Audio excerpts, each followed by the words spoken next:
World use metal scaffolding you're used to seeing? In this episode, we unveil the bamboo scaffolding that is synonymous with Hong Kong. Most nations these days use metal scaffolding, which are loaded into trucks in stacks. The problem with metal scaffolding is it's heavy, bulky, and takes a lot of space. In China, India, and primarily Hong Kong, bamboo scaffolding is the only scaffolding they use. As you can see here, a couple hundred bamboo poles can fit on the back of a single truck. When constructed, this will provide a much greater amount of scaffolding per truckload than steel scaffolding. Bamboo scaffolding is highly popular in Asia as it is a renewable resource that grows quickly and is readily available locally.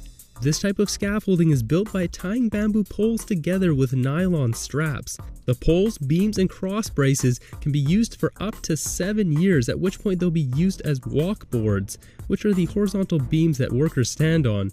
After they're deemed as not safe as walkboards, they'll then be used as firewood on site. Steel scaffolding has locks and pins which secures the connection where bamboo scaffolding does not. A bamboo connection is simply tied with nylon, which isn't as secure. The walkboards on steel scaffolding is all securely fastened, where the bamboo ones, they just lay on top unfastened. With bamboo poles, it's not possible to tell how old they are and when they need to be replaced. This problem could be alleviated by date stamping the poles, but I'm guessing these guys who build bamboo scaffoldings are so experienced with how these poles feel, they can probably tell when it's time to recycle a pole. There are a few major differences between the two types of scaffoldings. First, bamboo poles weigh half as much as these steel poles, and second, steel scaffolding can take days or weeks to construct, where bamboo scaffolding can be built within a day or a few days depending on the size of the building. The reason for this, as stated earlier, much more bamboo poles can be fit on the truck, so less truckloads are needed. Second, the bamboo poles weigh half as much as stated before,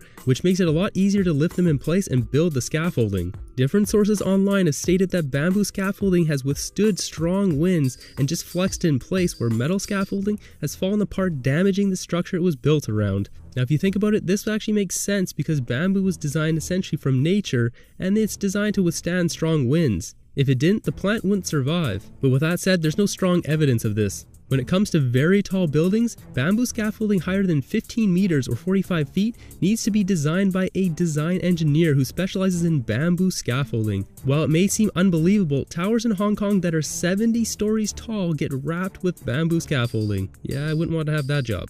The only major downside to this type of scaffolding, and the reason you don't see it being used in other parts of the world like North America, is that it looks very precarious and it's dangerous. As of 2013, there are 1,751 registered bamboo scaffolders and around 200 bamboo scaffolding companies in Hong Kong. Data collected over 5 years shows that a total of 16 people have died falling from the scaffolding, 9 of those 16 being scaffold builders. The bamboo scaffolder is becoming a dying profession in Hong Kong for obvious reasons, but the situation is further worsened by the fact that wild bamboo groves are being clear-cut for expanding Chinese cities, which will raise the price of bamboo that is needed for this business. So who knows, maybe one day you won't see bamboo scaffolding in Hong Kong. Now if you're wondering if there's any other types of scaffolding, in Africa they have wood scaffolding made from small trees. By the looks of it, it looks even more precarious than the bamboo scaffolding simply by the fact that the trees aren't all the same size. So it looks like when they build these structures, they almost have to find a log or a stick that fits and then tie it on. Now what I want to know, is there any amount of money that would make you drop your career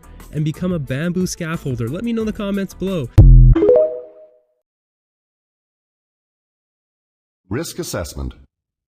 Controlling dangers at work is no different from tackling any other task. You need to recognize the problem, decide who might be hurt and how seriously, decide what needs to be done to prevent harm, and put the solutions into practice. This risk-based approach will help you to manage the health and safety of your employees and get the balance right between the size of any health and safety problems you may have and what has to be done about them. You should consult with your employees when doing your risk assessments, as they are most familiar with their workplace and their work activities. There are 3 basic steps to risk assessment. Step 1. Look at the hazards. Take a pen and paper. Start at the entrance and work your way through your workplace. In each area, have a good look at the workplace and the work that is being done. Look at the tools, equipment, materials, and the work methods. Write down what can cause harm to people. These are the hazards.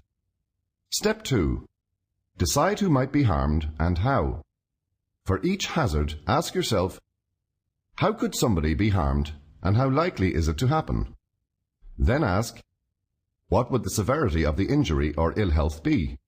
Now look at the precautions that you already have in place. These are your control measures. Step 3. Evaluate the risks and decide whether the existing control measures are adequate or whether more needs to be done. Assess the level of risk. For example, low, medium, or high. Decide if you need to put additional control measures in place or amend the system of work. Talk to your employees and put the control measures in place.